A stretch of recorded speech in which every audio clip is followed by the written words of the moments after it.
ঢাকা ৮ আসনে স্বতন্ত্র প্রার্থী শরীফ ওসমান হাদের ওপর সন্ত্রাসী গুলিবিদ্ধ হামলার তীব্র প্রতিবাদে ব্রাহ্মণবাড়িয়া সরাইল উপজেলা ছাত্রদলের উদ্যোগে বিক্ষোভ মিছিল অনুষ্ঠিত হয়েছে। শুক্রবার বিকেলে সরাইল সদর বাজার থেকে শুরু হওয়া বিক্ষোভ মিছিলটি প্রধান সড়ক প্রদক্ষিণ করে। হামলার প্রতিবাদ জানিয়ে নেতাকর্মীরা দোষীদের দ্রুত গ্রেপ্তার ও বিচারিক প্রক্রিয়ার আওতায় আনার দাবি জানান। এ সময় ছাত্রদল নেতৃবৃন্দ বলেন, একটি শান্তিপূর্ণ নির্বাচনী পরিবেশ নষ্ট করতে উদ্দেশ্যমূলকভাবে এই হামলা চালানো হয়েছে।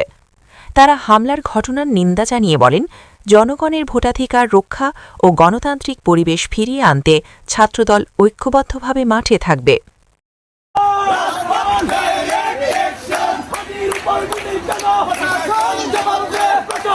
জবাব চাই।